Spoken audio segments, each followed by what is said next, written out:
안녕하세요. 오늘 한국중등영어교육학회 겨울 워크숍에서 인지문법 맛보기 발표를 맡은 서울대학교의 김성우입니다. 오늘 저희는 인지문법, 즉 커그니티브 그라머라고 하는 분야를 정말로 맛보기를 해보도록 하겠습니다. 이 분야는 사실 하나의 커다란 학문적인 어떤 분야라고 볼 수 있기 때문에 이 주제를 20분 안에 다룬다는 것은 사실 거의 불가능에 가깝습니다. 하지만 인지문법이 무엇이고 어떤 배경에서 나왔고 어떤 방식으로 문법 교육을 좀 더 풍성하게 할 수 있는지에 대해서 살펴보도록 하겠습니다. 자, 인지문법의 배경입니다. 잘 아시겠지만 저희 학교 문법 같은 경우에는 전통적인 구조주의 언어학의 영향을 많이 받았죠. 그리고 이후에 60년대 이후에 발행한 촘스키 언어학을 기반으로 하고 있는 설명들이 많습니다.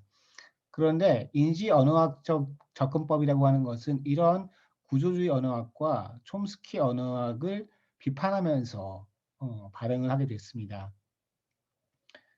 이 관점에 따르면 문법을 문장의 규칙, 즉 언어 내부의 규칙으로 보는 종래의 학교 문법의 관점에서 지각과 경험, 즉 perception과 experience, 그다음에 인지, 예, cognition의 산물로 보는 관점으로 변환이 요구된다고 하겠습니다.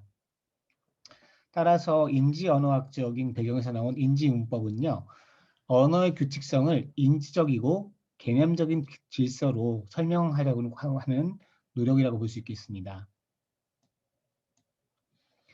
자, 인지언어학이라고 하는 분야도 생소한 분들이 좀 있으시겠지만 사실 인지언어학이라고 하는 분야가 우리 일상에 많이 사실 들어와 있습니다. 하지만 이것을 한국 영어 교육에서 깊이 있게 다루고 있지는 못하기 때문에 이 흐름이 어떤 데서 나왔는지를 살펴보도록 하겠습니다.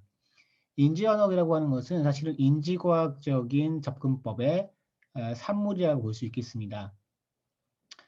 자, 아래 보시면 인지과학의 태동과 이후의 발전에 기대고 있음이라고 되어 있는데요. 여기 한번 읽어보도록 하겠습니다. 마음, 그리고 마음과 관련된 인지, 기억, 학습, 언어, 지각, 정서 등을 연구하기 위해 철학, 언어학, 사회학, 교육학, 심리학, 인류학, 생물학, 인공지능, 신경과학과 같은 관련 분야들이 관여된 매우 학제적인 분야이다. 즉, 인지과학이라고 하는 것은 사실 언어학에 국한된 그런 분야는 아니고요. 여기에서 언급된 수많은 분야들이 학제적인 멀티디스플리너리한 그런 관계를 맺으면서 발전해 온 분야입니다. 인지과학을 구성하는 여러 분야들 중에는 인공지능과 신경과학을 중심으로 하는 딱딱한 축과 심리학과 언어학을 중심으로 하는 물렁한 축이 있는데 철학은 그 두 축과 연합하여 인지 이론을 생산하는 동시에 그렇게 생산된 이론들의 토대를 비판적으로 검토하는 역할을 담당한다라고 되어 있습니다. 즉 인지과학이라고 하는 것은 신경과학과 같은 그런 자연과학에 가까운 학문과 심리학이나 언어학과 같은 사실은 자연과학에서는 조금 거리가 있지만 과학적인 방법론을 따르고 있는 학문이 협력하는 가운데 이루어진 그런 분야이고요. 그 전체를 갖다가 이제 조망하면서 또 조율하면서 나가는 분야는 철학이라고 볼 수 있겠습니다. 이런 인지과학의 어떤 그 세계관은 1960년대 이후에 쭉 발전을 해왔는데요. 이 발전 연장선상에 있는 것이 인지언어학이라고 하는 분야가 되겠습니다. 그래서 인지언어학은 1970년대와 80년대에 처음으로 발행을 하기 시작했고요.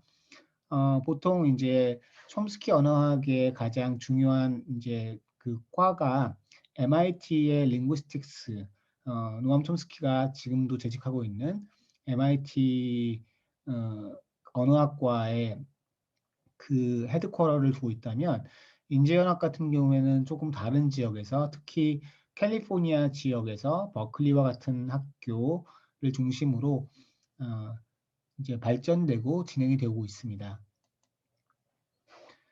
자, 인지언어학적 접근법을 조금 더 살펴보면요. 사실 아까 말씀드린 인지과학의 탄생과 함께 혜성같이 나타나는 것이 변형 생성 문법과 보편 문법, 유니버설 그라마죠. 유니버설 그라마를 필두로 하는 촘스키의 형식주의 언어학입니다. 그런데 1970년대 초기 인지 언어학의 흐름은요. 촘스키의 언어학 및 언어 습득 이론이 인간의 언어를 이해하는 데 있어서 분명한 한계가 있음을 지적하고 나왔습니다. 잘 아시겠지만 촘스키의 언어학의 초기 같은 경우에는 신텍스를 중심으로 언어를 갖다가 봤는데요. 사실은 인지 언어학은 의미를 중심으로, 즉 미닝을 중심으로 언어학의 중심을 잡는 그런 접근법이라고 할 수 있겠습니다. 그래서 인지 언어학 같은 경우에는 더 이상 언어를 인간의 머리에, 즉 인간의 어떤 타고난 언어 능력, 유니버설 그라마에 가두지 않고 심리학, 예, 나아가서 인지과학 등 다양한 학문 분야와 연계하여서 이해해 보려고 하는 움직임이 본격화된 것으로 볼 수 있겠습니다. 즉 인지 언어학이라고 하는 것은 언어학의 전통 속에서 이 나름대로의 언어학적인 독립성을 유지하면서도 인지과학의 한 분야로, 분과로 발전하기 시작했다고 볼 수 있겠습니다. 자, 인지문법의 토대를 한번 보도록 하죠. 자, 여기서 지금 중요한 키워드가 나왔는데요. 개념화와 언어를 함께 본다는 것입니다. 자, 중요합니다. 개념화라고 하는 그런 용어가 중요한 이유는 일반적인 학교 문법이나 저희가 프리스크립티브 그라마라고 하는 처방적인 그 문법 같은 경우에는 문장은 이렇게 써야 된다. 영어의 규칙은 이렇다라고 했을 때 그것이 언어적인 성격 혹은 문법적인 설명에 국한된다는 것입니다. 그래서 여기 A와 B라고 하는 수용도가 있는데 이걸 잠깐 살펴보도록 하겠습니다. B를 보시면 grammatical level이라고 해가지고 우리가 많이 봐왔던 것입니다. 문법적으로는 문장이라는 게 존재를 하고요. 문장에는 그 중핵이 되는 뉴클리우스, 중핵이 되는 부분이 존재하고 그리고 그것을 어떻게 보면은 수식해주는 애정치들이 존재를 하죠. 그리고 이 중핵이라고 하는 부분은 grammatical core, 즉 문법적인 중핵과 grounding elements, 뭔가를 이 언어에 그라운드 해주는, 앵커 해주는 그런 요소들이 연합되어 있다고 볼 수 있겠습니다. 그라마티컬 코어에는 주어, 서술어, 보어 등이 있고요. 그라운딩 엘리먼트에서는 디터미너와 그다음에 텐스, 모델 이런 게 있습니다. 즉 명사 같은 경우에는 디터미너들이 붙어줘야만 사실은 그 명사가 어떤 명사인지 알 수 있고요. 동사 같은 경우에는 그게 어떤 텐스를 취하는가 그리고 어떤 모델의 수식을 받는가, 도움을 받는가에 따라서 사실은 그라운딩 하는 방식이 달라지는 거죠. 이것이 일반적인 우리가 갖고 있는 문장에 대한 구조적인 지식입니다. 문법적인 지식이라고 할 수 있죠. 그런데 인지언어 같은 경우에는 이것을 더 앞서서 문법이라고 하는 것을 설명하기에 앞서서 이것이 개념적인 수준이 있음을 이야기를 합니다. 그래서 일반적으로 문법에서 센턴스에 대응하는 것이 situation이라고 하는 상황이라고 하는 것이고요. 그리고 문법적인 뉴클리어스, 문법적인 중핵에 해당하는 것이 conceptual core와 grounding이 되겠습니다. 개념적인 코어가 있다는 거죠. 개념적인 코어는 relation and participants입니다. relation을 보통 우리가 동사로 생각하시면 좋아요. 그러니까 동사라고 하는 것은 어떤 요소들 간의 관계를 마킹을 해주는 거죠. 의미적으로. 그리고 그 relation이라고 하는 것은 최소한 하나 그리고 보통 두 개, 세 개 정도의 파티시펀트를 갖게 되어 있습니다. 그리고 relation과 participant는 사실은 그냥 그것으로 존재하는 것이 아니라 participant 같은 경우에는 그 participant가 어떤 것을 가리키는지 예를 들어서 this man이라고 하면은 그 man이라고 하는 명사가 this라고 하는 것의 수식을 받아가지고 무엇을 가리키는지를 알게 되는 것이죠. 이렇게 participant를 어떤 것을 지칭을 하는지 보여주는 그런 레퍼런스가 존재하고요. 그리고 그 동사 같은 경우에는 동사가 reality status를 갖게 됩니다. 일반적인 동사는 현실에 정초하게 되는데 현실이 아니고 예를 들어서 아까 나왔던 모델 같은 걸 사용하게 되면요. 서법 조동사를 사용하게 되면 그것이 의무의 세계라든가 추측의 세계와 같은 그런 일반적인 현실의 세계가 아니라 다른 세계의 지위를 갖게 된다는 겁니다. 그리고 이것과 함께 adjunct 같은 경우에는 뭐 시간이라든가 장소라든가 조건이라든가 이런 것들인데 이것을 개념적으로는 세팅이라고 부를 수 있습니다. 그래서 인지 언어 같은 경우에는 컨셉추얼 레벨에서 상황을 개념적인 중핵과 그라운딩하는 그런 요소들과 그다음에 어떤 조건, 환경과 관련된 세팅이라고 하는 것으로 나누어 보게 됩니다. 이것을 조금 더 살펴보면요. 인지언어학적인 그런 어휘로 Mike bought a book at the shop 이라고 했을 때는요. 여기서 participant는 Mike와 book 같은 것으로 언어화가 되어 있습니다. 그리고 Mike와 book이라고 하는 이 참여자들을 연결해 주는 것이 그 관계를 연결해 주는 것이 by라고 하는 동사가 되겠죠.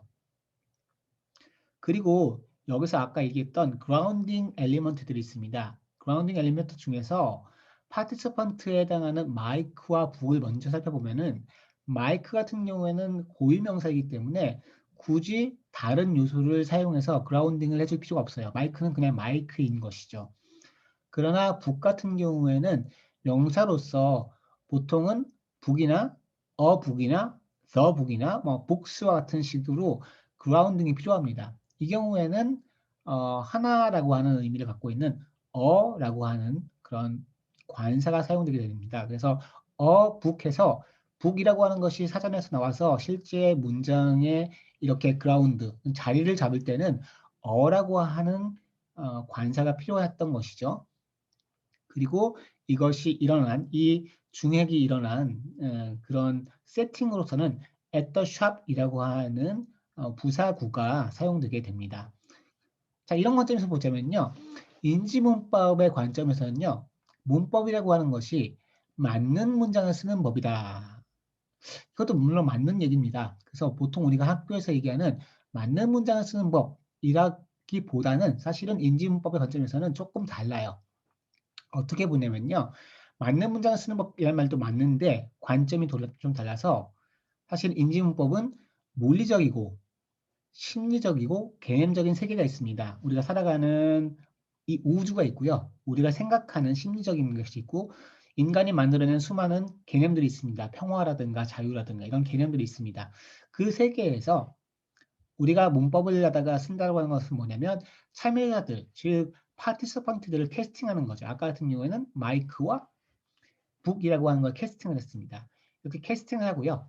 그리고 그들 간의 관계를 과정으로 아까 같은 경우에는 바이라고 하는 그런 과정으로 연결을 놓죠. 그러니까 이 세계에서 참여자들을 갖다가 캐스팅을 하고 이 캐스팅한 것들에 대해서 이제 관계를 그 과정을 이제 연결해 주는 거죠. 보통은 동사와 형용사로 연결을 해줍니다.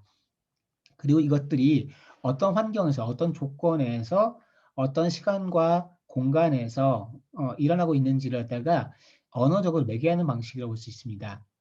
다시 말하면 인지문법은 전통적으로 우리가 생각하는 문장의 법칙, 문장을 옳게 쓰는 법칙이라고 하는 문법 개념에서 사실은 세계와 언어를 매개하는 방식이라고 하는 것으로 관점을 돌리게 만드는 것입니다. 자, 그렇다면 앞으로는 인지문법의 주요 개념을 빠르게 한 3가지 정도로 살펴보도록 하겠습니다. 아까 말씀드렸듯이 인지문법이라고 하는 게 아주 커다란 분야이기 때문에 여기서 사실은 짧게 소개를 드리는 게 굉장히 부족해 보일 수도 있어요. 하지만 제 생각에 인지문법에 입문하시는 분들께 상당히 중요한 개념들을 3가지 정도만 이야기를 해보도록 하겠습니다. 첫 번째는 컨스트루얼입니다. 컨스트루얼은 일반적으로 해석이라고 번역이 되는데 이 해석이라고 하는 번역이 그렇게 마땅치는 않습니다. 그 이유에 대해서는 좀 설명을 드릴게요. 가이도이처라고 하는 학자는 이런 말을 한 적이 있습니다. 언어는 세계를 도전해요 개념으로 만든다. Language carves up the world into concepts라고 얘기를 했습니다. 즉 이것은 무슨 얘기냐면 인간이 세상의 사건과 사태의 총체를 원석으로 삼아서 언어라는 도구를 통해서 개념적인 조각을 만들어낸다는 생각입니다. 이것은 인지문법의 주요 개념 중에 하나인 지금 소개해드리려고 하는 컨스트루얼이라고 하는 용어로 포착할 수 있습니다. 컨스트루얼은 세계를 이해하고 언어화하는 방식, 즉 세계를 해석하고 이 해석에 기반해서 언어를 통해서 구성해내는 그런 일이라고 이해할 수가 있겠습니다. 자, 예를 한번 들어볼게요. 다리가 무너지는 사건이 일어났습니다. 그러면 다리가 과거에 붕괴했다는 사실에 주목해서 the bridge collapsed라고 해서 collapsed라고 하는 시제가 과거인 동사를 사용해서 주어 동사로 표현할 수도 있습니다. 아니면 다리에 일어난 사건을 일반화해서 the collapse of the bridge라고 이야기할 때도 있겠죠. 이것은 의도와 맥락에 따라서 달라질 것입니다. 즉, 한 가지 사건을 주어와 동사로 사용할 수도 있고, 표현할 수도 있고, 이렇게 the collapse of the bridge라고 해서 명사구로, 복합 명사구로 표현을 할 수도 있는 것입니다. 또 한 가지 사건을 과거형, 과거 진행형, 현재형으로 표현할 수도 있겠습니다. 무슨 얘기냐? 제가 어저께 밤에 피아노를 쳤습니다. 그러면 피아노를 쳤다고 하는 사건은 진실입니다. 그런 사건은 일어난 적이 있죠. 그런데 이것을 제가 I was playing the piano라고 표현하고 싶을 때도 있을 거고요. I played the piano라고 표현하고 싶을 때도 있을 것입니다.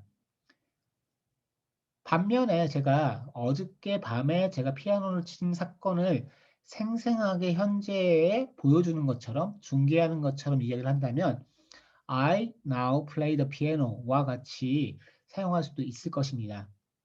즉, 한 가지 사건을 여러 가지 방식으로 언어화할 수 있는 것이죠. 능동과 수동도 마찬가지입니다. 단일화의 사건을 말하는 사람의 의도와 관점에 따라서 능동태로 쓸 수도 있고 수동태로 표현할 수도 있는 것입니다.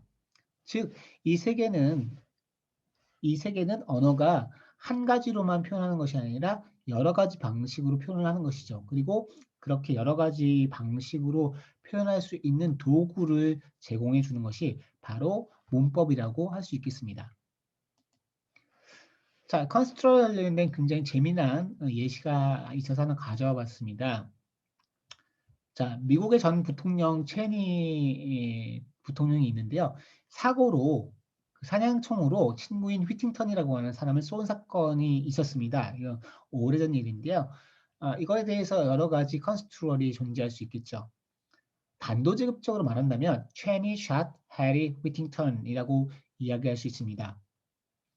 그런데 해당 사건에서 총을 맞은 사람, 총을 쏜 사람이 아니고요. 총을 맞은 해리 휘팅턴에 좀 더 포커스를 주기 위해서는 그 해리 휘팅턴을 갖다가 주어로 만들어주면 되죠. 즉, 수동형을 취하는 것입니다. 수동태를 동원한다면 해리 휘팅턴 got shot 아니면 was shot by Cheney라고 하는 문장이 만들어집니다. 체니가 문장의 뒤로 물러나고 해리가 문장의 주제가 되어 문두로 나오는 것이죠. 즉, 해리가 좀 더 조명을 받게 됩니다. 만약에 여기서 부통령인 체니가 드러나는 것이 마음에 들지 않거나 그를 직접 언급할 이유가 없다면 아예 빼버릴 수도 있습니다. 예를 들어서 해리 위팅턴 got shot과 같이 쓸 수 있는 것이죠. 재미있는 것은 이것에 대한 컨스트루얼이 사람들마다 굉장히 달랐다는 것입니다. 체니 자신이 어떻게 얘기를 한 적이 있었냐면요. Well, ultimately I'm the guy who pulled the trigger that fired the round that hit Harry라고 얘기를 합니다. 결국 내가 바로 방아쇠를 당겨서 총알을 발사하겠고 그 발사된 총알이 해리를 다치게 했다라고 하는 것이죠. 굉장히 I shot Harry라고 하는 것과는 다른 방식의 컨스트루얼입니다. 조지 W. 부시 전 대통령은 조금 더 간접적인 컨스트루얼을 만들어냅니다. 이렇게 얘기를 하죠. He heard a bird flush and he turned and pulled the trigger and saw his friend get wounded. 체니가 새 푸드덕거리는 소리를 듣고 방아쇠를 당겼는데 보니까 옆에서 친구가 부상당해 있더라. 이렇게 얘기를 해버리는 거죠. 제가 방금 소개해드린 이 컨스트루어를 가지고 그 강연을 했던 레라 보로드스키의 표현을 빌리자면요. 부시 대통령의 이 발언은 언어의 마술과도 같다고 합니다. 왜냐하면 이 부시 대통령의 말에 따르면 체니는 사실은 가해자이거든요. 총을 쏜 사람인데 목격자로 바뀐 것 같은 느낌이 들어요. 그죠? 돌아보니까 친구가 부당당에 있더라. 이렇게 되니까 이렇게 가해자에서 목격자로 바뀌는 마술이 이 한 문장 안에서 일어나고 있는 것이죠. 즉 우리는 문법과 어휘를 통해서 서로 다른 컨스트롤을 이제 하고 있는 겁니다. 자, 그렇다면 컨스트롤을 조금 더 깊이 살펴보기 위해서요. 라덴 앤 르번이라고 하는 사람들의 커그니티브 그라마에서 가져온 몇 가지 예를 살펴보도록 하겠습니다. 컨스트롤을 보통 얘기를 할 때 여러 가지 측면에서 얘기를 하는데요. 이 라덴 앤 르번이라고 하는 사람들은 두 가지로 크게 얘기를 합니다. viewing operations라고 하는 것과 prominence라고 하는 것인데요. 오늘 저희는 viewing operation, 즉 인간이 어떻게 어떤 하나의 상황을 시각화하는가, 우리가 어떻게 보는가에 따라서 서로 다른 컨스트롤이 가능하다라고 얘기를 합니다. 그리고 여기서는 크게 다섯 가지 정도를 이 여섯 가지 정도를 얘기를 하는데요. viewing frame, generality and specificity, viewpoint, objectivity versus subjectivity, mental scanning, fictive motion입니다. 프라미언스도 있는데요. 시간 관계상 오늘은 viewing operation 6개를 살펴보도록 하겠습니다. 자, viewing frame입니다. 자, 우리가 생각했을 때 this train 네, 죄송합니다. 여기 약간의 오타가 있네요. From Norwich to Peterborough라고 하는 이런 문장이 있습니다. 그리고 this train is going from Norwich to Peterborough라고 하는 문장이 있습니다. 이 두 문장을 보시면요, 다르죠. 근데 사실 이것이 갖고 있는 뷰잉 프레임, 우리가 시각화하는 프레임이 다르다는 겁니다. 첫 번째 A 같은 경우에는 좌측에 있는 그런 그림이죠. 전체를 우리가 보고 있는 겁니다. 노르위치도 보고 있고요. 피터보로우도 보고 있어요. 그리고 이 열차는 그것을 갖다가 그 사이를 오가는 열차로 이제 컨스트루가 되고 있는 겁니다. 그에 비해서 This train is going from Norwich to Peterborough라고 하는 이 문장은 사실 어떤 뷰잉 프레임에 있냐면요. 우리가 지금 그 열차 안에 타고 있어가지고 가고 있다라고 하는 그 상황을 그리고 있는 것입니다. 그러니까 이 열차는 노르위치에서 피터보로우로 간다라고 하는 것을 이렇게 A라고 얘기할 수도 있고요. B라고 얘기할 수도 있습니다. 그러나 우리가 어떤 뷰잉 프레임, 그 어떤 틀, 어떤 시각적인 틀 안에 들어가 있느냐에 따라서 A와 B는 달라지게 되겠죠. 두 번째입니다. 이번에는 일반화되는 것과 스페시픽한 것의 차이입니다. 자, 여기 보시면 제가 이 문장을 다 읽지 않겠습니다. A번 같은 경우는 several vehicles라고 되어 있고요. B번 같은 경우에는 cars라고 되어 있습니다. 세 번째는 a Mitsubishi라고 되어 있고요. 그다음에 D 같은 경우에는 the Ferrari 612라고 되어 있고요. 그 다음에는 E 같은 경우는 더 자세한 이야기가 나와 있습니다. 자, 생각해 보세요. vehicle이라고 하는 것은 교통수단이라고 하는 굉장히 제너럴한 그런 이야기가 되겠죠. 그에 비해서 D나 E 같은 경우에 The Ferrari 612 같은 경우에는 굉장히 자세하게 이야기하고 있습니다. 우리는 어떤 맥락이나 의도에 따라서 사실은 A와 같이 쓸 수도 있고요. vehicle이라고 하는 말을 갖다 쓸 수도 있고 어떤 경우에는 D와 같이 특정한 자동차의 연식까지 이야기를 하면서 모델명을 이야기를 할 수도 있을 겁니다. 이렇게 우리는 세 개를 하다가 굉장히 제너럴하게 표현할 수도 있고 굉장히 스페시픽하게 표현할 수도 있는 것입니다. 그 다음으로는 뷰포인트입니다. 관점이 되겠죠. 자, 여기 보시면요. A와 B 한번 맨 위에 있는 거 한번 보실까요? Have we sent out the new releases? 라고 하는 겁니다. 이것은 출판사에서 쓸 수 있는 그런 표현입니다. 출판사에서는 새로 나온 책을 new release라고 표현하는 거죠. 그에 비해서 서점에서 책을 판매하는 입장에서는요.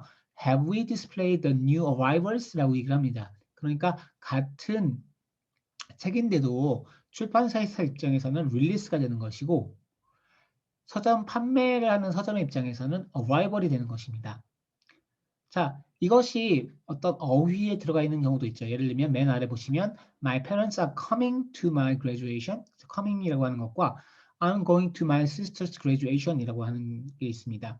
이 경우에는 사람의 시점에 따라서 come과 go라고 하는 그 두 단어가 서로 다른 시점을 보여주고 있는 것이죠. 이런 것이 바로 뷰포인트에 따라서 서로 다른 컨스트루얼이 만들어지는 예가 되겠습니다. 그 다음에는 우리가 이 세 개를 갖다가 굉장히 objective하게 표현할 수도 있고 subjective하게 표현할 수도 있다는 것입니다. 예를 들면 어떤 기사에서 The president is determined to fight a war on terrorism이라고 얘기를 했다고 해봅시다. 이것은 굉장히 objective한 톤을 가지고 이야기를 만들어 갑니다. 그런데 만약에 B와 같이 대통령이 만약에 I will hunt down the terrorist라고 해서 I라고 하는 주어를 가지고 썼다라고 하면 그건 상당히 subjective한 톤으로 이야기를 하게 되는 거죠. 그런데 마지막 보시면 may still be weapons of mass destruction이라고 하는 그런 문장이 있다고 해봅시다. 이 경우에는 겉으로 보기에는 상당히 objective한 톤을 갖고 있습니다. 왜냐하면 I라고 하는 주어를 쓰고 있지 않기 때문이죠. 하지만 may라고 하는 이 모델 버브, 서법 조동사의 사용으로 인해서 상당히 subjective한 면들이 숨겨져 있는 겁니다. 그런 면에서 보자면 objectively subjective한 그런 문장이라고 볼 수 있습니다. 우리는 이 세 개를 갖다가 objective하게 표현할 수도 있고 subjective하게 표현할 수도 있고 때로는 굉장히 objective한 그런 외향을 갖고 사실은 주관적인 내용을 표현할 수도 있는 것입니다. 그 다음은 멘탈 스캐닝입니다. 멘탈 스캐닝이라고 하는 것은 어떤 사건을 갖다가 우리가 머릿속으로 심리적으로 스캔한다고 생각하시면 돼요. 여기서는 이제 두 가지 스캐닝 방식이 있는데요. 시퀀셜 스캐닝입니다. 이 시퀀셜 스캐닝이라고 뭐냐면은 어떤 시간의 축에서 그 시간의 축을 감안하면서 스캐닝을 하는 겁니다. 그에 비해서 서머리 스캐닝이라고 하는 것은 사실 시간의 축을 사실은 염두에 두지 않고 그냥 전체 사건의 개요만을 스캐닝한다고 보시면 되겠습니다. 이게 무슨 얘기냐? 자, A와 D를 한번 보실까요? A와 D가 상당히 대려되니까요. The couple next door have adopted a baby라고 했을 때 have adopted a baby라고 하면요. 이것은 have라고 하는 것이 test verb입니다. 즉 시제를 갖고 있는 현재 완료형의 문장이 되겠죠. 이 경우에는 우리가 보듯이 시제가 나타났기 때문에 시간의 축 위에서 adoption이라고 하는 것을 본 겁니다. 그에 비해서 D 같은 경우에 all the couples can apply for the adoption of a baby라고 했을 때는요. 사실 여기서 the adoption of a baby라고 하는 명사 구에는 시간이라고 하는 개념이 들어가 있지 않습니다. 즉 이것은 명사구로서 시간의 축을 염두에 두고 있지 않은 서머리 스캐닝의 하나의 예라고 볼 수 있는 거죠. 그래서 우리는 어떤 특정한 사건에 대해서 사실은 시간의 축을 염두에 두고 테스트 버브를 사용해서 have adopted a baby와 같이 표현할 때도 있고 맥락에 따라서는 의도에 따라서는 the adoption of a baby와 같이 시제가 없이 그 내용만을 전체를 개요만을 스캐닝할 수도 있는 것입니다. 자, 그 다음에는 fictive motion입니다. fictive motion이라고 하는 것은 뭐냐면요. 가상 움직임이라고 하는 것입니다. 그래서 이것은 어떻게라도 불리기도 하냐면 abstract, mental, virtual, or subjective motion이라고 불리기도 합니다. 여기 한번 읽어보면요. special kind of mental scanning. 아까와 같은 굉장히 좀 멘탈 스캐닝의 일부인데요. 굉장히 특이한 겁니다. 그래서 it is the construal of a static scene in terms of motion입니다.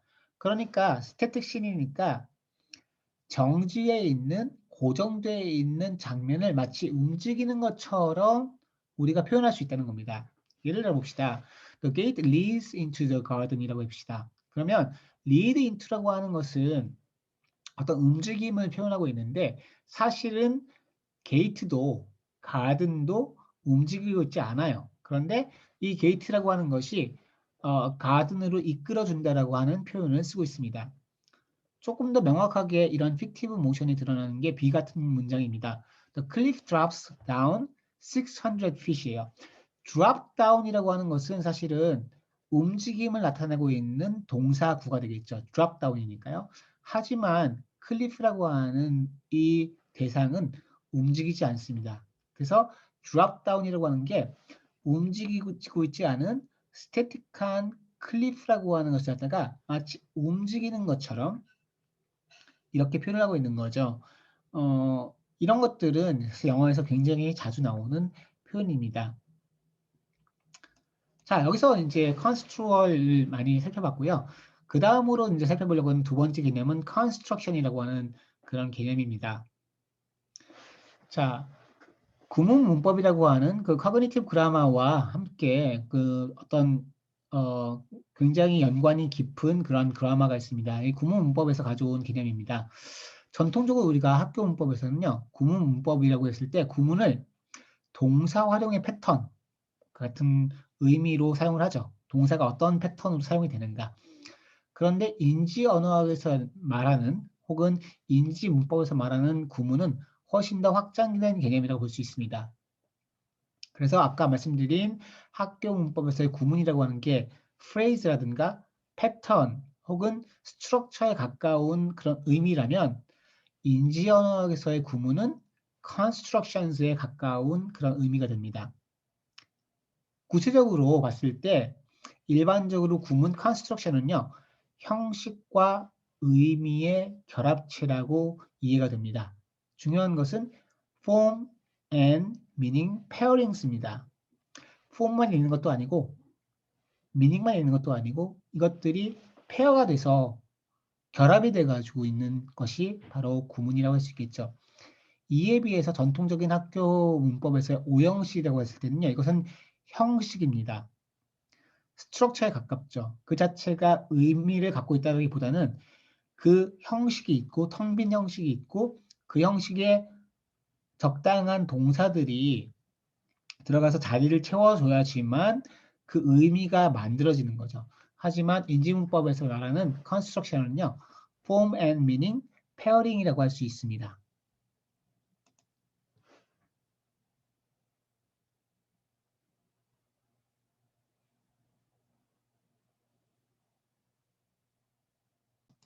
그래서 인지언어에서 다양한 구문의 예를 한번 보겠는데요.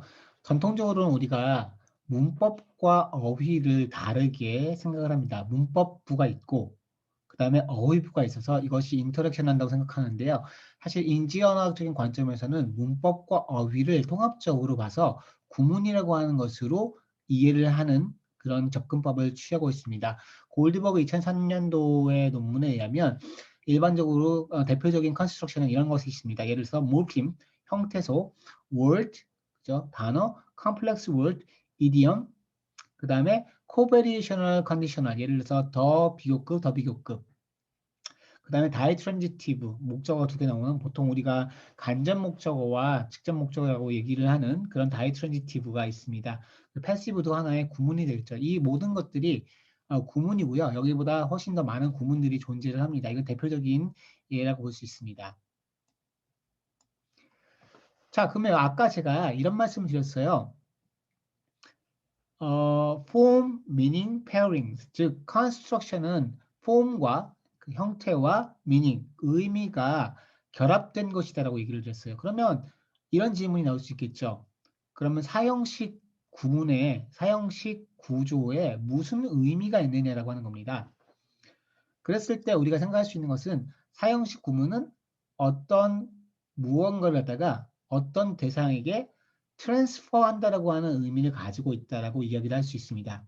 그래서 주어의 자리에 나오는 것이 어떤 대상에게 그 무엇인가를 갖다가 전해주는, 트랜스퍼 해주는 것이 그 구문의 의미라고 할 수 있겠죠. 그러면 다시 한번 질문을 던질 수 있습니다. 아, 그런 의미는 동사에서 나오는 거 아닙니까? 동사에서. 자, 그런데 여기서 반증을 해보도록 하겠습니다. 예를 들면 이런 겁니다. 모터사이클이라고 하는 그런 단어가 있죠. 오토바이라고 하는 뜻으로요. 대표적인 분사는 명사입니다. 자, 이렇게 쓰죠. I wanna buy a motorcycle, but I don't have money, you know. 자, 이렇게 쓰기도 하고요. 근데 가끔 동사로 쓰기도 해요. He motorcycled home last night. that night. 그날 밤에 오토바이를 타고 집에 왔어. 이렇게 쓰는 거죠. 그런데 영어에서 이 단어를 이중 타동구문, 즉 우리가 생각하는 사형식 구문으로 쓰는 사람은 없다는 겁니다. 그랬을 때 우리가 이런 문장을 만났다고 해봅시다. The boy motorcyclist client some blueprints. 자, 이 문장 의미 아시겠습니까? 네, 쉽게 추측을 하실 수 있을 것 같습니다. 영어에 대한 기본 지식을 갖춘 사람이라면 그 소년이 그의 고객에게 청사진 몇 장을 오토바이로 가져다 주었다라고 하는 뜻이라는 것을 어렵지 않게 알 수 있습니다. 즉 여기서 우리가 알 수 있는 것은 모터사이클이라고 하는 말이 수요동사 혹은 이중타동구문으로 쓰인 용례를 접해본 적이 없었음에도 불구하고 이 추론은 굉장히 쉽게 성립한다는 거죠. 그렇다면 이 모터사이클을 갖다가 우리가 흔히 말하는 사형식으로 이해하는 그런 방식은 어디서 온 걸까라고 했을 때 아마도 주어, 동사, 명사 원, 명사 투로 이루어진 구문, 다시 말해 이중타동구문, 다이트랜지티브 컨스트럭션이 주어가 명사 1로 하여금 명사 2를 받도록 하는 행위를 하다라고 하는 의미라고 하는 것을 이미 우리가 알고 있었기 때문에 가능했다라고 하는 것이 가장 적절한 추론이 될 것입니다. 다시 말하면 사형식이라고 하는 구조가 그냥 구조일 뿐만 아니라 사형식 구조에는 이런 식의 의미가 들어있다고 하는 것이죠. 즉 사형식이라고 하는 것은 텅 빈 구조가 아니라 그 형식과 의미가 결합되어 있는 구문, 컨스트럭션으로 볼 수 있다는 것입니다. 따라서 역시 이 모터사이클의 예는 구문 자체가 의미를 가지고 있다는 것을 방증하는 사례라고 하겠습니다. 자, 마지막입니다.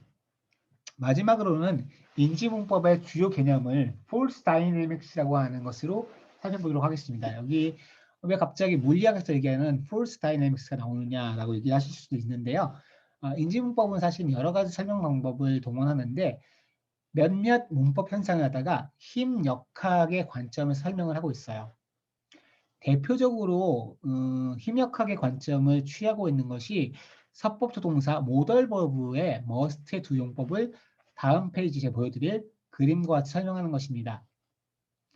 예를 들어서 우리가 must를 사용할 때 대표적인 용법 두 가지가 obligation, 즉 의무로, 강한 의무로 you must go home 이라고 하는 식으로 쓰는 것고요. 아니면 epistemic necessity, 우리가 어떤 것 추측을 하는데 알에 관한 추측을 하는데 그게 반드시 그래야만 한다라고 하는 그런 에피스테믹 인식론적인 어떤 필요성, 에피스테믹 니세시티를 쓰는 거죠. 그래서 이 경우에는 대표적인 예문이 This must be right 이라고 하는 겁니다. 이것은 아마 잘 알고 계실 거예요. 그런데 인지언어학에서는 이 두 가지를 갖다가 힘역학의 관점에서 설명을 합니다. 자, 여기 나오는 이걸 두 가지를 한번 보시도록 하시죠. 자, you must go home입니다. 자, you must go home에는요, 사실은 말하는 사람이 들어가 있진 않아요. 그래서 이 그림을 왼쪽 그림을 보시면 스피커는요, 이 문장의 바깥에 있습니다. 그런데 이 문장의 바깥에 있는 스피커는 사실은 겉으로 드러나진 않지만 임포저, 즉 힘을 가하는 어떤 주체로 문장 내에서 사실은 은연중에 역할을 하고 있는 것이죠. 그래서 스피커가 you must go home이라고 했을 때는 이 스피커가 어떤 힘을, 어떤 force를 갖다가 you라고 하는 그런 주어로 표현된 사람에게 가하고 있는 겁니다. 그런데 이 에이전트라고 하는 사람, 여기서 you로 생각되는 사람이죠. you라고 하는 사람은 you must go home 했을 때 사실은 스피커의 의도와는 다르게 여기에 저항하는 힘을 어느 정도 갖고 있는 사람으로 개념화가 됩니다. 그런데 누구 힘이 더 센가요? 말하고 있는 스피커의 힘, 즉 힘의 임포저가 되는 스피커의 힘이 더 강합니다. 그래서 집에 갈 수밖에 없는 것이죠. 일반적인 상황이라면 you must go home이라고 했을 때 일반적이라면 you는 집에 가는 상황이 벌어지게 됩니다. 자, 이와 같은 똑같은 힘 역학의 원리가 어디도 드러나게 되냐면요. This must be right이라고 하는 어떤 epistemic necessity, 즉 알에 관련된 추측에 관련된 어떤 필연성에도 적용이 됩니다. 자, 여기서 봤을 때 this must be right이라고 했을 때 이 this must be right이라고 하는 말을 하는 사람 스피커는요. 이 문장에는 드러나 있지 않아요.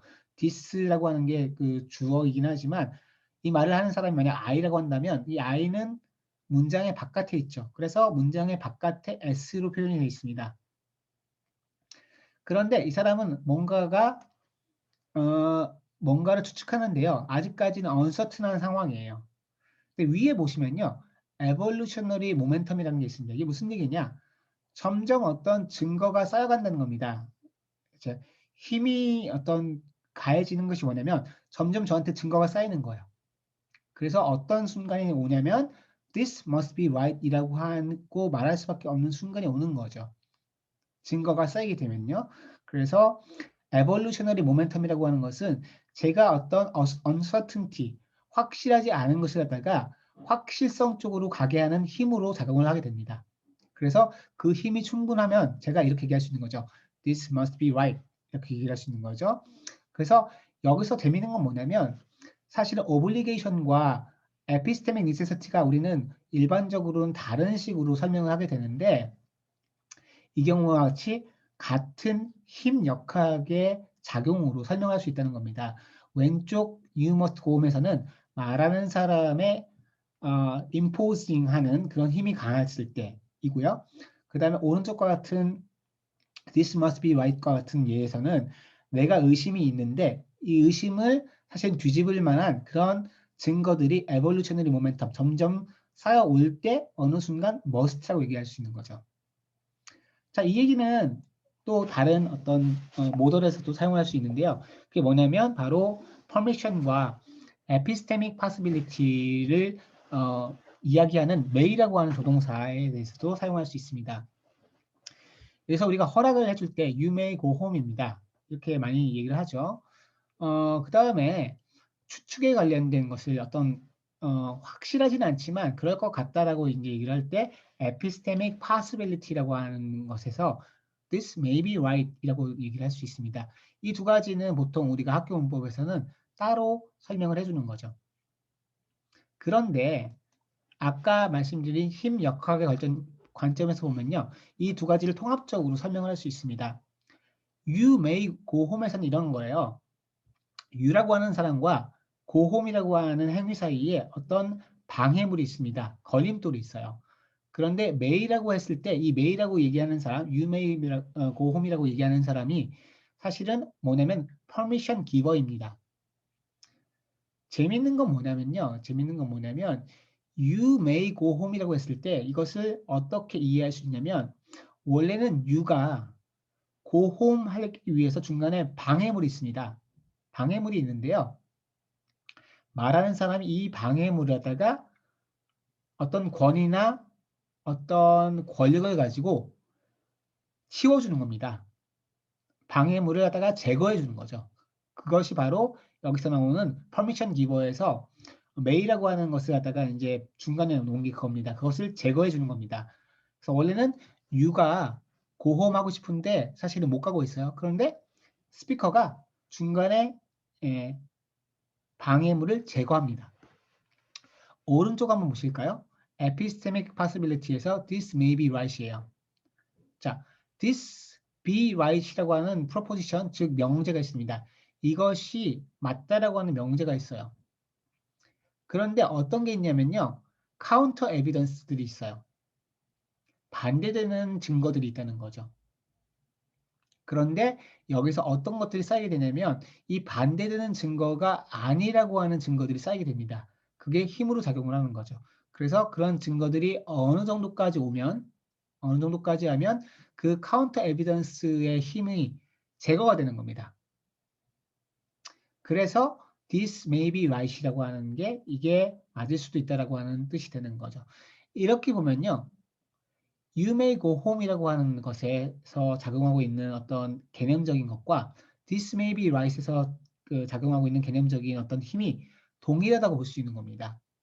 힘 역학의 관점에서 볼 수가 있는 것이죠.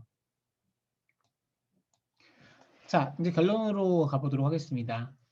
제가 오늘 이제 인지문법을 소개를 해드렸는데 여기서는 문법과 개념어가 연결됩니다. 그리고 기존의 구조주의 언어학과 변형 생성 문법 이런 것과는 다른 접근법을 많이 보여주고 있죠. 무엇보다도 인지와 언어를 묶어서 설명하려고 하는 시도들이 많습니다. 오늘 다 설명을 드리진 못했지만 시각, 그죠? 우리 비주얼 시스템과 주의, attention, 그리고 visualization 굉장히 많은 것들을 시각화해가지고 보여드리려고 하고요. 또 마지막에 보여드렸던 힘역학, force dynamics라고 하는 것들로 설명을 해내고 있죠. 하지만 아직까지 외국어로서의 영역의 맥락에서요. 커그니티브 그라마는 시작 단계에 있다고 볼 수 있습니다. 사실 커그니티브 랭귀스틱스라고 하는 게 70년대 후반부터 수십 년간 발전을 해왔음에도 불구하고 EFL 상황에서 그죠? EFL 상황에서의 커그니티브 그라마의 사용은 상당히 제한적이라고 볼 수 있어요. 그게 그럴 수밖에 없는 것이 구조주의 언어학의 어떤 강력한 영향 그리고 입시나 아니면 사교육으로 대표되는 이런 데서 사용되는 메타 링구스틱 terms, 즉 문법 용어들이 고정되어 있기 때문에 새로운 용어를 가지고 들어온다는 게 쉽지가 않습니다. 그런 면에서 인지언어학이라고 하는 어떤 관점, 인지문법이라고 하는 어떤 분야가 상당히 유용하긴 하지만 앞으로 좀 더 많은 연구와 실천, 교육자료의 개발이 없이는 이 땅에서 이제 뿌리내리기는 쉽지 않을 거라는 생각이 듭니다. 하지만 이게 뭐 아니면 도와 같은 그런 접근법이 아니고 사실은 현재의 문법 교육을 조금 더 풍성하게 만들 수 있는 그런 개념적이고 어떤 비주얼한 툴로서 사용될 수 있는 가능성은 있다라고 생각이 됩니다. 자, 오늘 여기까지 살펴보려고 하고요. 앞으로 인지 문법에 관심이 이제 많으신 분들은 저에게 연락을 해주시면 제가 충분히 이제 뭔가 리소스를 갖다가 전해드릴 수 있을 것 같습니다. 예, 감사합니다.